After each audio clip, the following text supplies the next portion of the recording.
ଜାମୁକୋଳି ଡାଳ ହାଣୁଥିଲା ସାନ ଭାଇକୁ ଦେଖି ଚୋଟ ପକାଇଦେଲା। ବଡ଼ ନିର୍ଦ୍ଦୟ ସାଜିଲା ବଡ଼ ବାପା ପୁଅ। ଯାହାକୁ ଛୁଆବେଳେ କାଖଉଥିଲା ଚକୋଲେଟ୍ ଦେଉଥିଲା ତାକୁ ହିଁ ହାଣିଦେଲା। ସାନ ଭାଇକୁ ମନା ଥିଲା ବଡ଼ ଭାଇର ବିଲରେ ଚାଲିବା। ବିଲ ମଝିକୁ ଆସିଯିବାରୁ ସାତ ଚୋଟ ପକାଇଲା ନୃଶଂସ ବଡ଼ ଭାଇ। ବିଲ ଭିତରେ ବ୍ରୁଟାଲ ବଡ଼।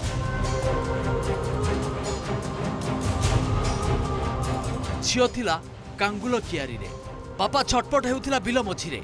ଟାଙ୍ଗିଆରେ ସାନ ଭାଇକୁ ହାଣିସାରି ଘରକୁ ଦୌଡ଼ିଲା ଭାଇ। ଟାଙ୍ଗିଆରୁ ରକ୍ତ ଥୋଇ ଲୁଚିଗଲା ଘରେ। ମର୍ଡର ପରେ ବାହାରେ ଚାଲିଥିଲା ପାଲା। ହତ୍ୟାକାରୀ ସ୍ତ୍ରୀକୁ କହିଲା ମୋତେ ବାହାରୁ ପକେଇ ଦେ ତାଲା।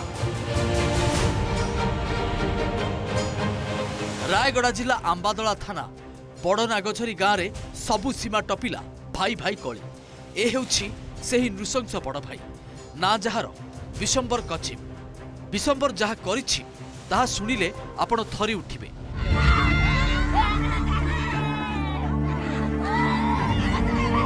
ଏ କାନ୍ଦ ବୋବାଳିକୁ ଥରେ ଶୁଣନ୍ତୁ ଆଉ ଦେଖନ୍ତୁ କୋଉଭଳି ସେମାନେ କାନ୍ଦି କାନ୍ଦି ବିଲ ମଝିରେ ଗଡ଼ି ଯାଉଛନ୍ତି। ନିଜ ଲୋକର ହତ୍ୟାକୁ ସହ୍ୟ ନ କରିପାରି ଛାଟିପିଟି ହୋଇ କାନ୍ଦୁଛନ୍ତି। ବଡ଼ ହୃଦୟ ବିଦାରକ ଏ ଦୃଶ୍ୟ। ଦର୍ଶକ ବନ୍ଧୁ, ଆମେ ସେ ରକ୍ତ ଜୁଡୁବୁଡୁ ଡେଡ୍ ବଡିକୁ ଆପଣଙ୍କୁ ଦେଖାଇ ପାରୁନାହୁଁ। ହେଲେ ଏହି ବିଲରେ ହିଁ ହୋଇଛି ମର୍ଡର। ଆଉ ଏଇଠି ହିଁ ଟଳି ପଡ଼ିଛି ଜଣେ ସାନ ଭାଇ। ସେ ସାନ ଭାଇକୁ ପୁଣି ହତ୍ୟା କରିଛି ଏଇ ବଡ଼ ଭାଇ। ଏ ହେଉଛନ୍ତି ବଡ଼ ନୁନା କଚିମ। ବଡ଼ ନୁନାଙ୍କୁ ତାଙ୍କ ବଡ଼ ଭାଇ ବିଶମ୍ବର ଟାଙ୍ଗିଆରେ ହାଣି ଏଇ ବିଲରେ ହିଁ ହତ୍ୟା କରିଛି। ତେବେ କାହିଁକି ରକ୍ତମୁଖା ହେଲା ବିଶମ୍ବର? କାହିଁକି ଗଛଡାଳ ହାଣୁ ହାଣୁ ଭାଇକୁ ଚୋଟ ପକାଇଲା ବଡ଼ ଭାଇ? ଦର୍ଶକ ବନ୍ଧୁ, ସବୁକିଛି ଘଟିଛି ଜମି ପାଇଁ। ସମ୍ପତ୍ତି ଲାଗି ଶତ୍ରୁ ପାଲଟି ଗଲା ଭାଇ ଆଉ ହାଣିକି ପକାଇଦେଲା ବିଲରେ। मोर भाई बड़नुना कचिम से कांदुल बाड़ को जाइला। विषमर कचिम जाम काट काटुला। से मोर भाई कांदुल बाटू गाई को बाटे खेदी आणुला। आणवा भितर से भाई उतरिकी मोर भाई को हाणीदेला। टांगिया हाणीदेला। पुलिस आसीदेले। पुलिस नहीं गले से भाई को आधा पुलिस भी आसिकर अछंते। এই গছ ହିଁ ସାକ୍ଷୀ। এই ଜାମୁକୋଳି ଗଛ ଦେଖିଛି ବିଶମ୍ବର ରକ୍ତମୁଖା ହେବାର। এই ଜାମୁକୋଳି ଗଛ ଦେଖିଛି ବଡ଼ ନୁନା ଚୋଟ ଖାଇବାର। ସାନ ଭାଇ ବଡ଼ ନୁନା ନିଜ ବିଲକୁ ଯାଉଥିଲା। ବଡ଼ ଭାଇ ଏ ଗଛରେ ଚଢ଼ି ଡାଳ ହାଣୁଥିଲେ। ସେଇ ବାଟ ଦେଇ ଯିବାବେଳେ ଉଭୟଙ୍କ ମଧ୍ୟରେ କିଛି ଯୁକ୍ତିତର୍କ ହୋଇଥିଲା। ଆଉ ତାପରେ ଗଛରୁ ଓହ୍ଲାଇ ଧରିଥିବା ଟାଙ୍ଗିଆରେ ଚୋଟ ପରେ ଚୋଟ ପକାଇ ଚାଲିଲା ବିଶମ୍ବର।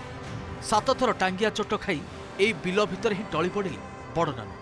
ବଡ଼ ନାନୁ ଯାଉଥିଲେ ନିଜ ବିଲକୁ, କାରଣ ତାଙ୍କ ବିଲରେ କାଙ୍ଗୁଲ ଲାଗିଥିଲା ଆଉ ସେଠି ଜଗିଥିଲା ତାଙ୍କ ଝିଅ। ବାପାଙ୍କ ଆସିବା ବାଟକୁ ଅନାଇଥିଲା ଝିଅ। ହେଲେ ଏପଟେ ବଡ଼ ବାପା ହାତରେ ଚାଲିଗଲା ବାପାର ଜୀବନ।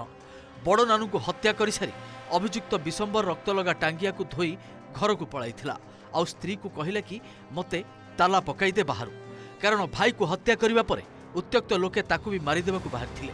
ତେଣୁ ଏଇ ଘରେ ହିଁ ବିଶମ୍ବରର ସ୍ତ୍ରୀ ତାକୁ ତାଲା ପକାଇ ରଖିଥିଲା। ସେପଟେ ବାପା ଆସିବା ଡେରି ହେବାରୁ ଘରକୁ ଫେରିବା ବାଟରେ ବଡ଼ ନାନୁଙ୍କ ମୃତଦେହ ଦେଖିଥିଲା ତାଙ୍କ ଝିଅ। ଆଉ ତାପରେ ଗାଁରେ ପଡ଼ିଗଲା ଚହଳ। ମର୍ଡର ଖବର ପାଇ ଆମ୍ବାଦଳା ପୁଲିସ ଘଟଣାସ୍ଥଳରେ ପହଞ୍ଚି ମୃତଦେହ ଜବତ କରି ପୋଷ୍ଟମର୍ଟମ ପାଇଁ ପଠାଇଛି। ଘରେ ଲୁଚିଥିବା ଅଭିଯୁକ୍ତ ବିଶମ୍ବରକୁ ଗିରଫ କରିଛି ପୁଲିସ।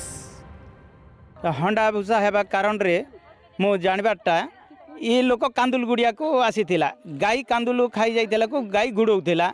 ଏ ଲୋକ ବିଷମର କଚିମ ଜାମ କାଟ ହାଣ୍ଡୁଥିଲା।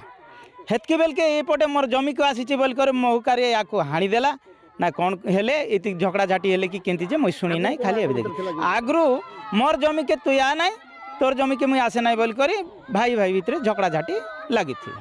जे से विषमर कचिमाका गाली करबार ए ताको हेले ये पटे भी न आसुथिला। से पटे का जीवा लोक आज किंती गाई खेदवा पाए का से बाड़ी गोटे भी अछि। झगड़ा झाटी लागू लागू ना कि ताक माने किंती करे 3 वर्ष आगरू झगड़ा हाइथिले। झगड़ा हैला प्रभु ना कि एटा फास्ट टिके मुंडी टेंशन हे गला को मुंडी टेंशन है कर ना कि नहीं समाधान करबार पाई मैं कहली गोटे 2-3 थर गाँव भाई मैंने आमर गोटे गाँव में एमती किसी असुविधा खबर मान पड़े मीटिंग पड़ला बेल के कहते भाई मैंने तु टी साहय कर अरे आके थाना रे भी केस दे कि जान भी कर अरे गोटे 2 वर्ष कि वर्ष रहा पर मैं मेखले आनबी कि कांड करबी बोले मैं इनचार्ज करके कोई नहीं गाँव भाई के कहला के ना कि से ना कि किसी मानी ना ना लागू था कहीं मोर भाई तो बोलकर से तुम पड़ी थिला। हेले आज किंती कर घटना हो गला किंती हिसाब से तामन झगड़ा झाटी हेले 2 जन मुई किछि देखी नाइ से तामन के सामान्य जमी पाई भाई हाथ में प्राण गला आउ जड़े भाईर जड़े निहत तो आउ जड़े जेलर कालकोठरी जो जमीन छोट बड़ू खेली बुली आसुले से जमी आज शून्य हो पड़ी।